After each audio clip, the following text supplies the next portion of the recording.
तो viewers let's get started with the drive review. आप I hope walk around review जो है वो देख चुके हैं। अगर नहीं देखा तो प्लीज़ आप देख लीजिए डिटेल्ड एल्ट्रॉस 2025 का वॉक अराउंड टॉप वेरिएंट का। एंड क्लच दबा के किया start and as you can see not see you can hear के डीजल का जो नोट है हल्का हल्का अंदर आता है which sounds nice according to me. But steering में उसकी वाइब्रेशंस नहीं है, ना गियर बॉक्स में है। सीट मैं अपने हिसाब से थोड़ी सी एडजस्ट कर लेता हूँ क्योंकि वॉक अराउंड में थोड़ी सी वो डिस्टर्ब हो गई है। एंड मैनुअल सीट एडजस्टमेंट ही है इसमें। इसको मैं करता हूँ थोड़ा सा recline. Now we are somewhat better क्योंकि इसमें ऑटो हेडलैम्प्स हैं, तो मैं ऑटो हेडलैम्प्स की सेटिंग को करता हूँ ऑन। ये देखिए आप, ये लीजिए। तो सबसे बॉटम पे ये एक बार ये ऑफ, अभी ये ऑटो पे है। और एसी मैंने किया हुआ है 2 की स्पीड है। वैसे तो बाहर बारिश है, मैं 21 कर लेता हूँ। फैन मैंने 2 रखा हुआ है ताकि नॉइस डिस्टॉर्शन ना हो।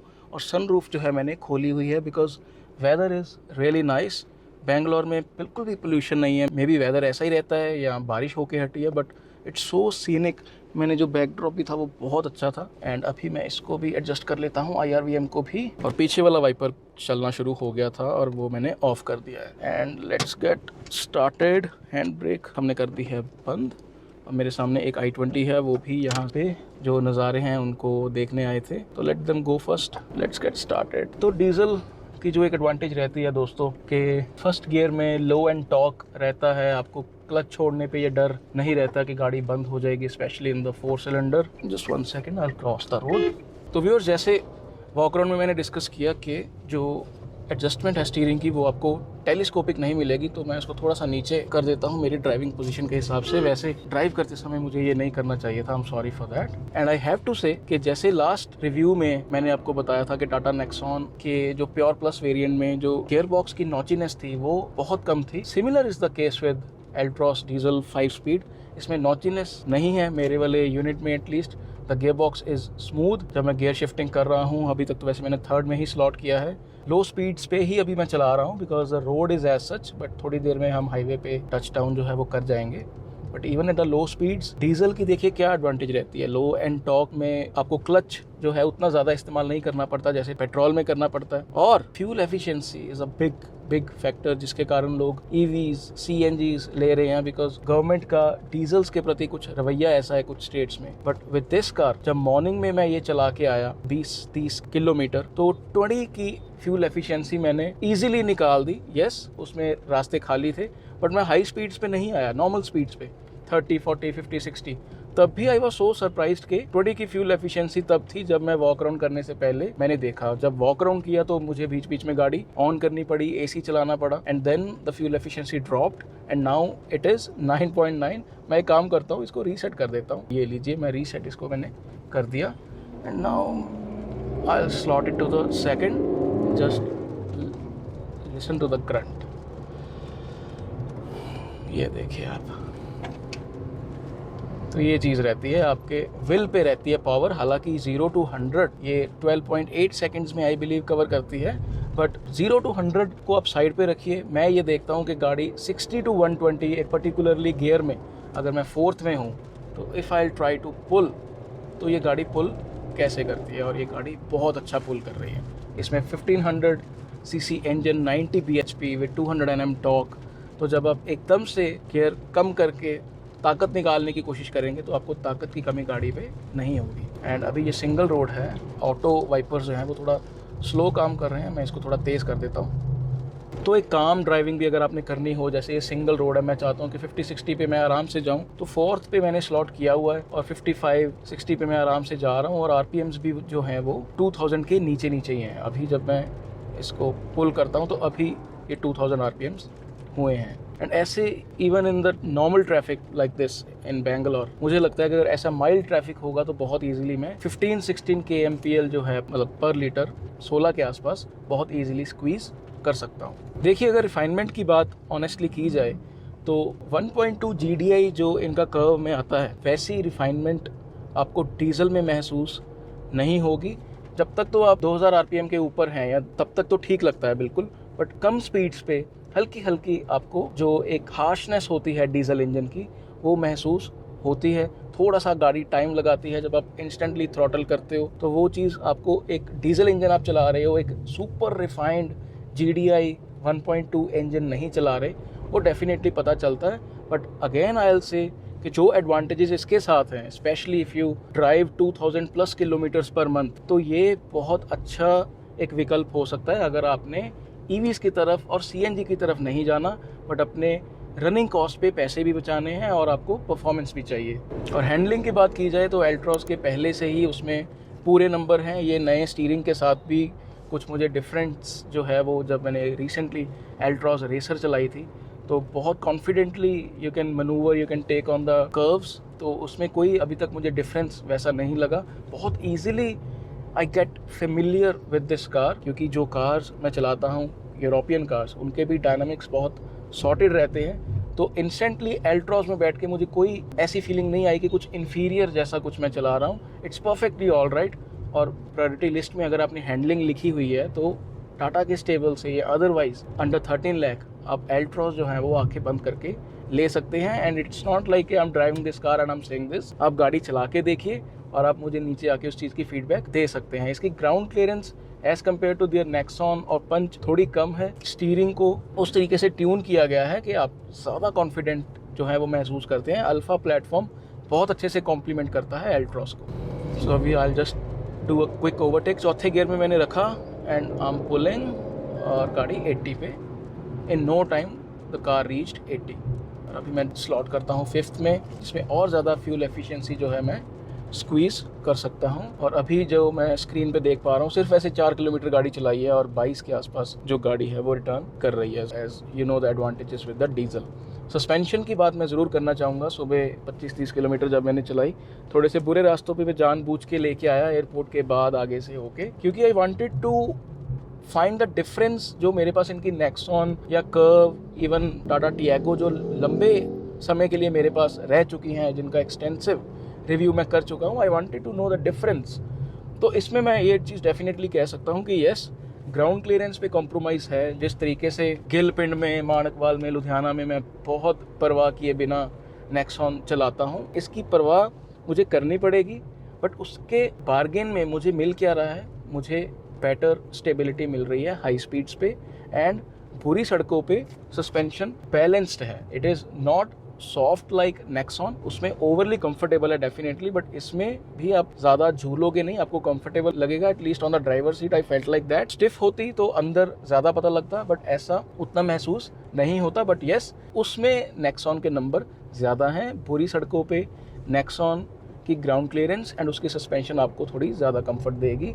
बट अगेन, उसकी हाई स्पीड स्टेबिलिटी इसके जैसी नहीं है। उसकी ब्रेकिंग में 3 डिजिट में मुझे उतना कॉन्फिडेंस नहीं आता जितना एल्ट्रॉस में आता है। तो एल्ट्रॉस पर्टिकुलरली गोल्ड स्टैंडर्ड प्रोडक्ट है कुछ चीज़ों में। तो Tata has very smartly differentiated कि किसको नेक्सॉन चाहिए, किसको पंच चाहिए और किसको एल्ट्रॉस चाहिए। एल्ट्रॉस बेसिकली मुझे लगता है जो यंग बायर्स हैं, जो अभी 2, 3, 4 दोस्त ट्रैवल करते हैं और उनको थोड़ा फन टू ड्राइव, पहाड़ों में जाना है और अच्छी कॉर्नरिंग करनी है कॉन्फिडेंस के साथ, गुड लुकिंग, स्मैशिंग, एक स्ट्राइकिंग लुकिंग कार भी उनको चाहिए, एक स्टाइल स्टेटमेंट दिखानी है और क्वालिटी में भी टॉप नॉच, जिसमें कोई ज़्यादा कमियां पेशियां ना हो, पैनल गैप्स टाइट हो, नैडो ग्रे कलर। तो आई कैन सी के टाटा किस टाइप के कस्टमर को टारगेट कर रहा है। एंड ये बहुत लोगों की ओपिनियन हो सकती है कि टर्बो रेसर जो इनकी आ रही थी वो डिसकंटिन्यू अभी हो गई है या अभी के लिए लॉन्च नहीं की गई। I don't know if they have any plans, but मेरा ये मानना है कि अगर आपको literally if you have performance and safety as a priority, तो yes, buying a diesel in 2025 is little risky in a few states. But again 2000 kilometre की अगर आपकी चलाई है तो आपको ये गाड़ी लेनी चाहिए। आपने बहुत जल्दी अपने पैसे आपने पूरे कर लेने हैं। और अदरवाइज डायनामिक्स तो आपको मिल जाएंगे 1.2 रेवोट्रॉन में, बट वो क्योंकि इंजन नेचुरली एस्पिरेटेड है, 3 सिलेंडर है, उसका टॉर्क भी इससे कम है। I believe it is 115 Nm torque. तो वो एक कॉम्प्रोमाइज़ आपको करना पड़ेगा अगर आप पेट्रोल ऑप्शन की तरफ जाते हो। बट उसमें भी sedate driving with DCA gear box, budget कम है तो कोई सेफ्टी पे कॉम्प्रोमाइज़ नहीं करना, तो AMT आप ले लीजिए। थोड़ा हो सकता है स्मूथ शिफ्टिंग उसकी DCA जितनी ना हो, but it will serve the purpose all right in the city. And sedate driving के लिए वो भी ठीक होगा, और वो होता ही बजट कस्टमर्स के लिए है। तो एटलीस्ट एक combination of features, safety, good looks with an AMT gear box and naturally aspirated engine, तो वो फिर ठीक है, डिपेंड करता है कि आपकी रिक्वायरमेंट्स कैसी हैं। आप मुझसे पूछेंगे तो मैं या तो पेट्रोल 1.2 DCA लूँगा, और अगर प्राइमरी कार मेरे पास एक ही गाड़ी होगी और मुझे अपने फ्यूल एक्सपेंसेस पे चेक रखना है तो मैं डीजल 1.5 डेफिनेटली प्रेफर करूँगा। तो अभी थर्ड पे रख के मैं कर रहा हूँ, विल सी कितने तक टच करती है।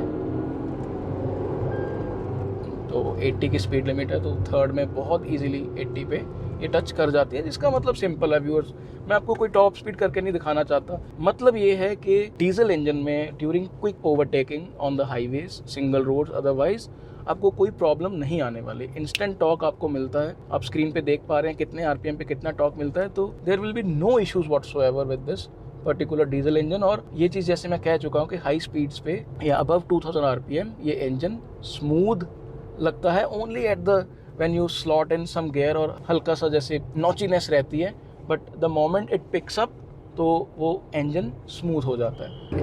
और ब्रेकिंग में हम क्या करते हैं, 80 पे जाके मैं कोशिश करता हूँ, आपको दिखाता हूँ। ये हम गए, ये 80 टच कर गए, एंड अभी मैं दबाऊंगा इसको, पीछे कोई खाली है, एंड हियर वी गो।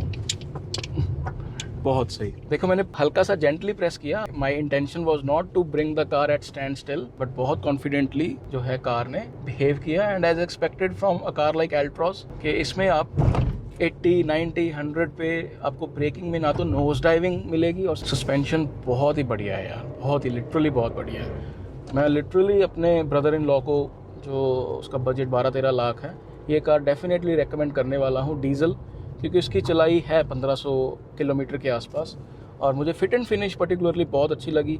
एक जो फील, हम पंजाबियों को होता है कि फील अच्छी होनी चाहिए यार, ऐसी जगह पे आँख नहीं जानी चाहिए कि जहाँ से हमें लगे कि यार ये क्या हो गया था, ये क्यों ले लिया आपने। तो वो फील बहुत अच्छी है इस कार में।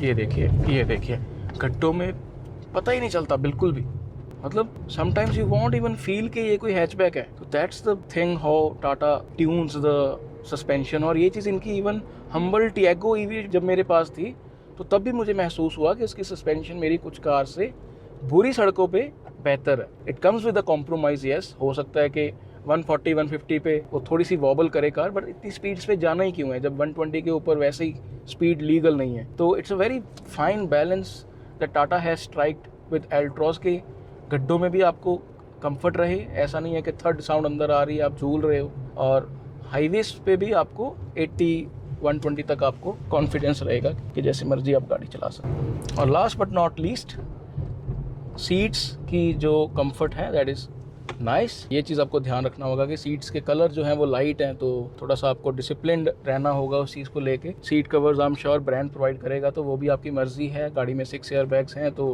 कंपनी फिटेड ही मोस्टली आप प्रेफर कीजिए, but I will still say कि आपको बेटर होगा कि अगर आप गाड़ी की सीट्स का खुद ही थोड़ा सा ध्यान रखें। पॉल्स्टरिंग अच्छी लगी मुझे, ये सुबह भी जब मैंने चलाई, अभी भी तो आई हैव नोटिस्ड कि कोई ऐसा महसूस नहीं होता थकावट जैसा। बट रिमेंबर कि सीट्स जो हैं वो थोड़ा सा ओवरली सॉफ्ट हैं, वो हार्ड नहीं है, तो वो भी अपनी अपनी एक चॉइस होती है। मुझे थोड़ी सी फर्म सीट्स ज़्यादा अच्छी लगती हैं, these are overly soft, but for now it's okay. मैं एक शॉर्ट टर्म रिव्यू ही इसका कर रहा हूँ। ये जो कोई ऑनर होगा वही इस पे लॉन्ग टर्म हमें बता सकता है कि जब आप 250, 300, 400 किलोमीटर इस कार को चलाते हो तो उसके बाद सीट्स कैसे महसूस होती हैं, ये चींटियाँ कहाँ से अंदर आ गई इतनी सारी। बट ओवरऑल येस, टाटा ने इस गाड़ी को कंफर्ट, डायनामिक्स, फीचर्स, बहुत चीज़ों को एक ओवरऑल पैकेज देने की कोशिश की गई है। डीजल के साथ फ्यूल एफिशिएंसी वाला फैक्टर भी आपके साथ जुड़ जाता है, और जिसको 3 सिलेंडर नहीं लेना वो 4 सिलेंडर डीजल की तरफ आ सकता है। Thankfully Tata has continued with that. तो व्यूअर्स, इंसुलेशन की मैं अगर बात करूं तो डीजल की देखिए एक जो इंजन की आवाज़ होती है वो डेफिनेटली अंदर आती है, बट इट इज़ इम्पॉर्टेंट कि उसके जो वाइब्रेशंस हैं वो आपके स्टीयरिंग पे या गियर बॉक्स पे ऐसा महसूस नहीं होता। जो इंजन का नोट है वो क्योंकि 1500 सीसी का इंजन है, and maybe the brand will not try to go overboard with the insulation के बिल्कुल आपको अंदर आवाज़ ना आए।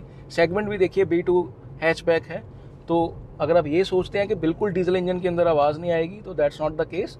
But even then with the standards that we are having, जैसे कोरियंस के भी आ रहे हैं और महिंद्रा भी डीजल दे रहा है, तो it's kind of at par. But again जब हम रेस देते हैं, एक्सेलरेट करते हैं, तो शुरू में हल्की सी नॉचीनेस रहती है, बट जैसे ही ये गाड़ी देखिए पुल अप करती है, इंजन का नोट लाउड होता है, तो it remains smooth through out, और जैसे मैंने बोला कि फिर 2500 RPM के ऊपर आपको इंजन स्मूथ ही मिलेगा। तो जैसे मैं बड़े गियर में अभी स्लॉटेड हूँ, 4th में हूँ, स्पीड कोई इतनी ज़्यादा नहीं है, तो उसमें फिर थोड़ी सी नॉचीनेस महसूस आप कर पाएंगे।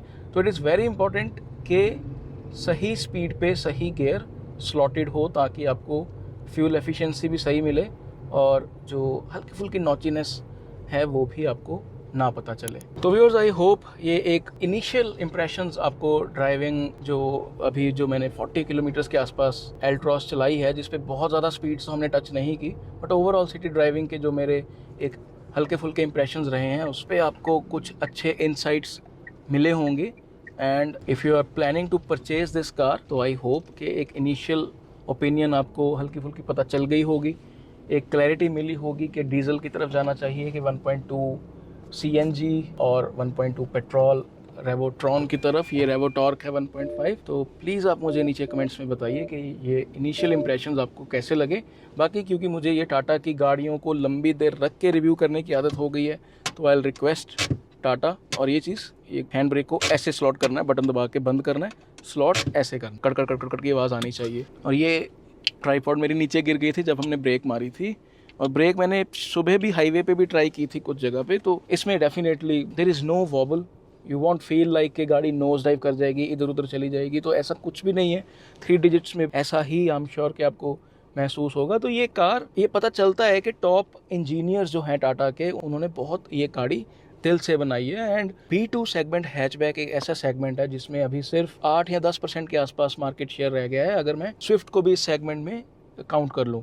तो it's a big gamble by Tata Motors to not only continue with this car, but इतनी इन्वेस्टमेंट करना कि फेसलिफ्ट भी है, ये डैशबोर्ड वगैरह सब कुछ चेंज हो गया है, ईच एंड एवरी पार्ट। अगर आप इलेक्ट्रॉनिक्स की बात करें, स्टीयरिंग की बात करें, तो एक अच्छी एफर्ट टाटा के द्वारा इसमें डाली गई है, इन्वेस्टमेंट डाली गई है to squeeze out the results. और ये चीज़ दिख रही है कि AMT लेके आना भी उस दिशा में ही है कि ये गाड़ी और ज़्यादा बिके, बिकॉज अभी इसके नंबर्स कुछ 2500 के आसपास रह गए हैं। तो AMT लेके आना वो वही है कि बजट कस्टमर्स जिसको सुंदर दिखने वाली गाड़ी चाहिए, बट वो पंच नहीं लेना चाहता, वो नेक्सन उसको महंगी लग रही है, तो एक बीच वाला प्रोडक्ट जो कि बेटर लुकिंग है, कुछ और एडवांटेजेस आपको पंच में जो नहीं है वो इसके साथ मिल जाएंगी।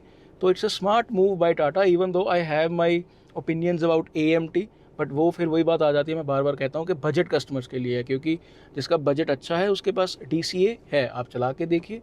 आपका बजट अगर अच्छा है तो आप DCA की तरफ जाइए, आपको स्मूथ शिफ्टिंग चाहिए, नहीं है बजट तो AMT की तरफ जाइए। तो viewers, keep supporting, keep loving, visit wallclub.com for curated consultancy and PDIs in Punjab, Chandigarh, Delhi. Our Munish ji, our Wall Club partner, will help you in that. It's not my module, it's Munish ji's module, but आपकी support के लिए I am very thankful on X, YouTube and Instagram।